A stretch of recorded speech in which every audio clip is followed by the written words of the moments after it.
Ready to put more chords to work? Welcome to Guitar Chords Info Stream, Phase 11, 50s Chord Progressions, Part 1. Before I want to get started, I just want to say that the reason I'm calling this Phase 11 50s Chord Progressions is not necessarily to sell you on 50s music. I just picked some certain type of chord progressions that I thought would be good for your fingers at this point in your development and give you a little bit more to do with these chords. And it just so happens that they make me think of music from the 50s. But again, I'm not really trying to sell you on that kind of music. I'm not that old, put it that way. But I think they will help you as far as getting to put your chords to work and having you do something more constructive with the chords and enjoyable, as opposed to just learning chords and such.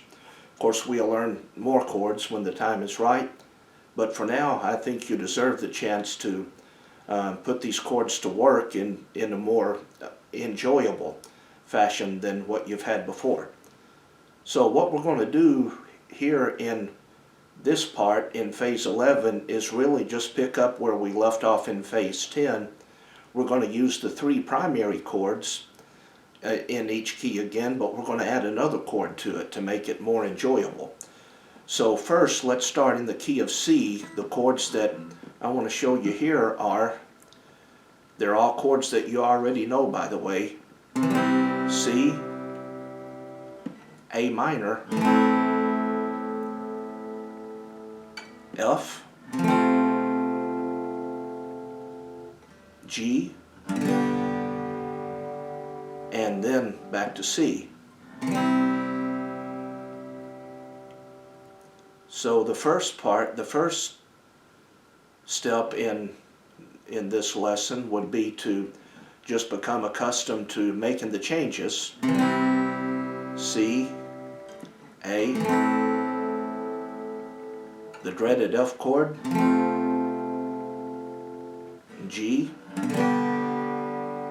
and back to C.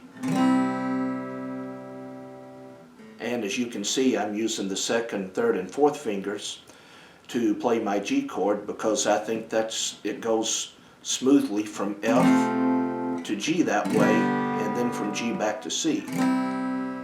So when you're comfortable making these chords and changing them, then the next step would be to spend some time strumming them.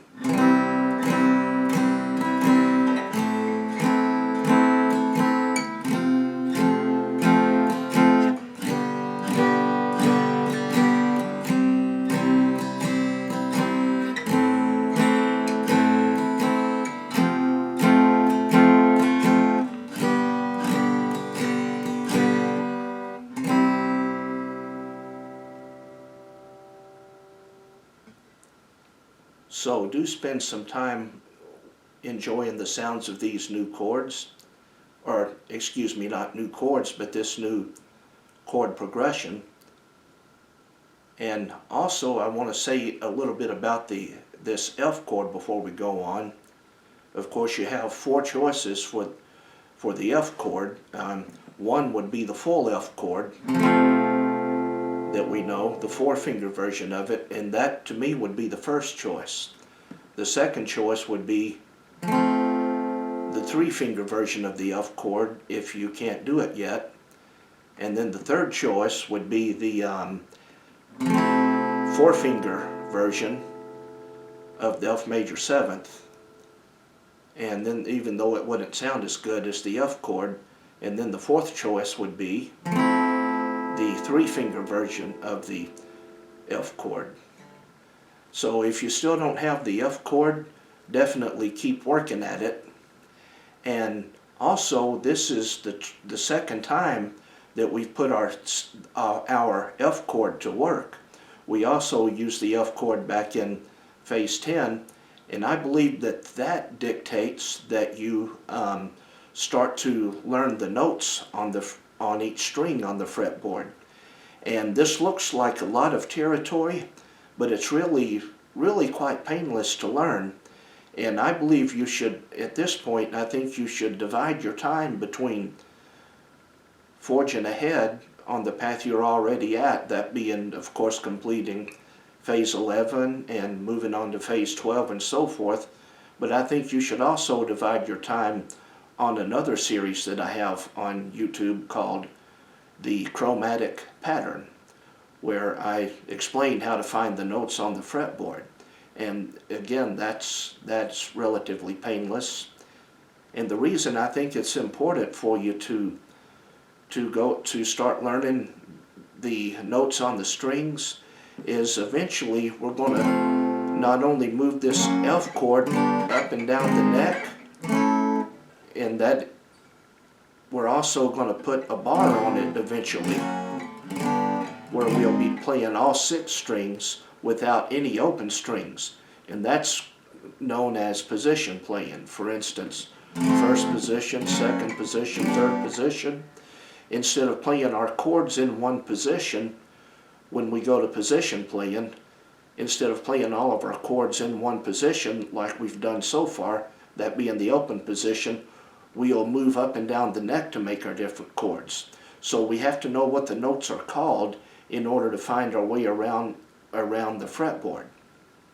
So please, from this point, divide your time between the path that you're already on, that being completing phase 11 and moving on to phase 12 and so on, and also some time in the course, the chromatic pattern, and it'll pay dividends for you really sooner than you would think.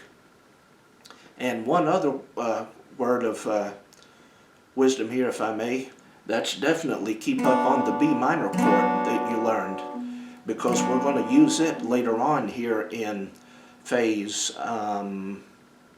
11. And not only that will we be using the B minor chord as we learned it, eventually we're going to put a bar on it also, like we're going to do the F chord, and then we'll play that configuration in different parts of the neck also. So you're really coming along, and definitely keep at it. Your chords are sounding more robust these days and fuller sounding, and you're actually making chord changes and doing things that sound more like music. So definitely keep it up. And if these videos are helping you, please like, comment, and subscribe. And when you're ready, I'll see you in part 2. And also, hopefully, the chromatic pattern as well, part 1.